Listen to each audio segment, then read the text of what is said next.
Moikka! Mä oon Tiia Rosnell Mannerheimin lastensuojeluliitosta ja kerron teille seuraavaksi lyhyesti tukioppilastoiminnasta.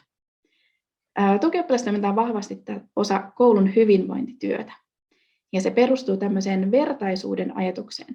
Eli nuoret on apuna ja tukena toisille nuorille ja omalta osaltaan huolehtivat siitä, että kukaan ei jää yksin.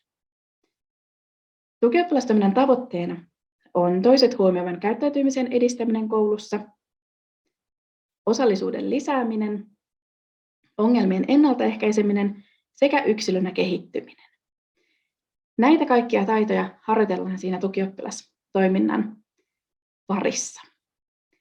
Ja omalta osaltani voin sanoa niin järjestön näkökulmasta kuin koululla työskennelleenkin näkökulmasta, että tämä on hyvin antoisaa toimintaa niin nuorille itselleen kuin myös sille tukioppilasohjaajalle, eli sille aikuiselle, joka ohjaa sitä toimintaa siellä koulussa.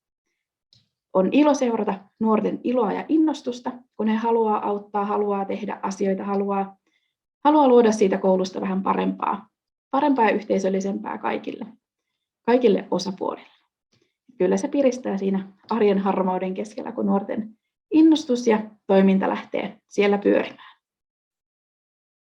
Sillä pidemmällä videolla on vähän tarkempaa tietoa vielä tästä toiminnasta, mutta kannattaa ehdottomasti tutustua, jos vähänkin kolahtaa, että tällainen nuorten vertaisuuteen perustuva toiminta olisi teidän koulussa sellainen juttu, mihin haluaisitte lähteä vähän mukaan ja vähän kehittämään ja miettimään, että miten saataisiin tästä teidän koulun näköistä toimintaa. Yes. Heippa!